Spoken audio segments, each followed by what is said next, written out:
Hey, what's up guys? It's Alexia again, and I'm here with the exciting Bri Leith Gate 4 guide video. This isn't our first rodeo, so let's get started. For Gate 4, you have 15 minutes to clear 5 mechanics at 80%, 65%, 50%, 35%, and 15%. If you've never run before, I would definitely recommend a full Soul Liberator party who have watched this guide video from beginning to end. Personally, I prefer to play solo Saint, but when playing DPS for other parties, I did notice a huge dependency on the HS. After all, if the HS is perma, the run is over. For progress parties, I recommend starting with 2 HS as people learn with the mechanics and get used to positioning at halos, but I suspect most parties would have a stronger chance at a clear with a solo HS because it would make 65% move much more quickly and also provide a higher chance of success at 35%. After all, you're down to 5 DPS players with a 2 Saint party, so there's a higher gear requirement and lower rate of failure needed to successfully clear the dungeon. For this guide video, I'll give tips on both party compositions. There are a few changes from Gate 3 we need to get up to speed with first. Midir's 2-swipe attacks are much faster, so they are a bit harder to dodge, and his halos have a normal and blue version. For the blue version, where his halos will glow blue, he will laser both in front and behind him, so you have to be more mindful of where you're standing. If the SG stands a little farther from Midir, the lasers do get skinnier on both sides. There's also a vortex skill that will cause knockback that can kill you that you should avoid unless you're the SG. The SG can rend in the vortex, but other characters getting hit by the vortex may cause the SG to bleed. When starting the battle, Midir is untargetable for about 10 seconds, so it's a funny, awkward moment while we all just stand there. You can use that time to put your cat circles down, prepare your glyphs, all that great stuff. There's a halo that drops roughly every 62 seconds that we call Green Room, so it's not confusing compared to the halos that show up during mechanics. The Green Room will cause punishment, aka the red circles on the floor that cause bleed, if no one's standing in it. If the Green Room is not killed by the time limit, it will not kill anyone in it, but it'll cause 1 punishment for every player in the party.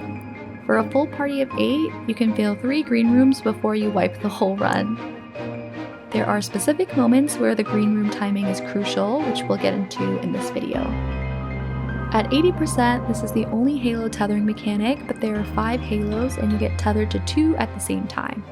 I recommend luring the boss towards the outer ring of the map so he doesn't get in the way, and then running in between 2 halos to tether the whole team to the same ones, and then splitting up to DPS down the 2 halos.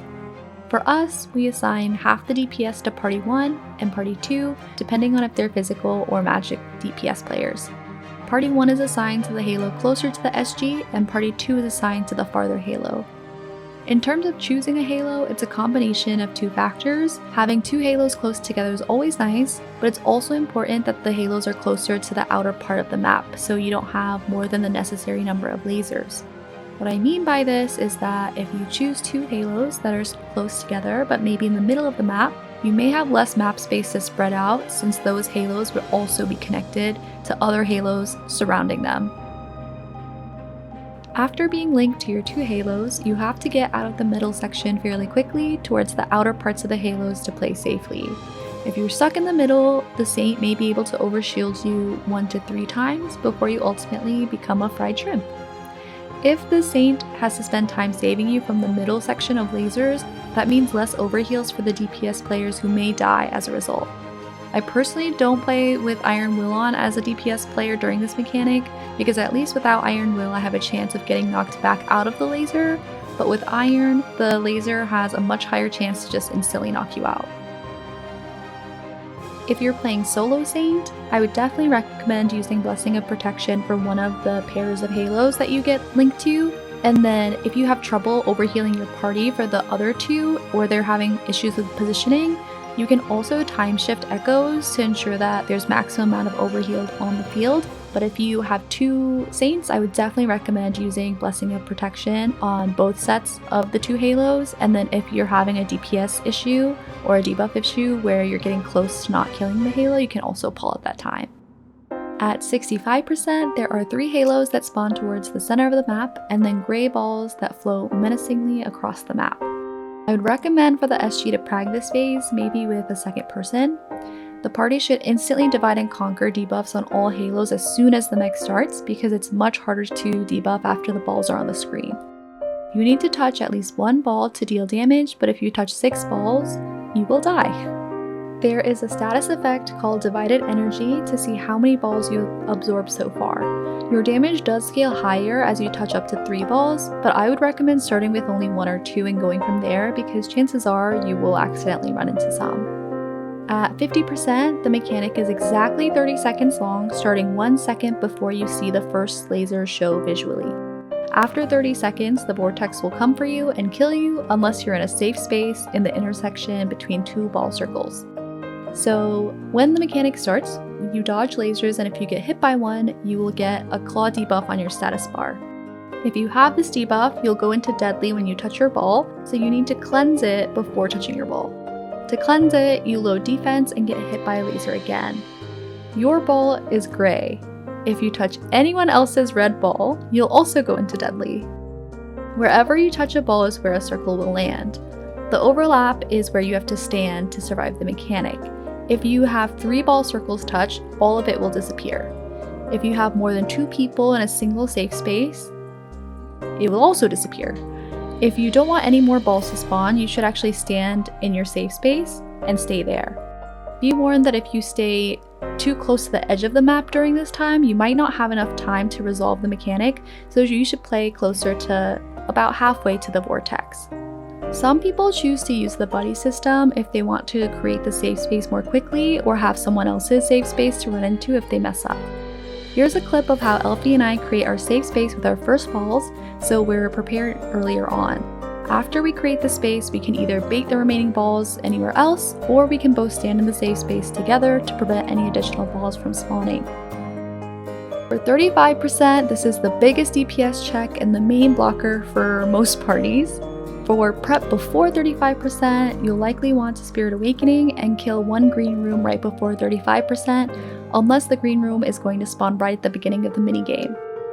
If you're lacking DPS or DPS players can't survive long enough to get to this point, you are really going to struggle with 35%. The biggest red flags here are if you fail the mid-tier left-right minigame or if you drop the halo in the death zone ring, both will likely cause an auto-wipe. The minigame has more left-right keys needed to succeed the minigame compared to Gate 3. The healer's job is super important here. I would pulse on the floor once everyone is congregated together on the edge of the map, and I would also recommend that the entire party dodge the minigame so the SG can do the minigame while everyone else time shifts.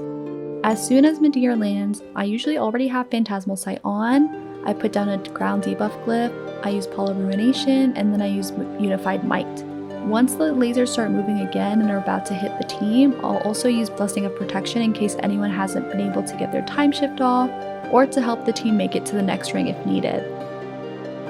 Unlike Gate 3, after each attempt at the minigame, the outer ring of the map will become an instant death zone, so you need to make sure you make it to the next ring in time. I would start moving as soon as the vortex is close to Midir. Keep in mind that you can't just eat the lasers in G4, you must anchor rush past them, otherwise they will eat all of your health. You only have 3 attempts at the minigame to face Midir down to 25% health, otherwise it's a wipe. If you happen to put down the green room, aka the halo, in the death zone, no one can stand in it, so it will cause punishment until you wipe. So sad, don't let that happen. I recommend placing the green room on Midir if it's at the start of the minigame, but moving it to the second ring if it's closer to the middle or the end of the minigame. Also, if your team does not face a 25% in the first attempt, I would recommend the healer time shift pulse or echoes, as many people get knocked back or killed by lasers as the mech goes on.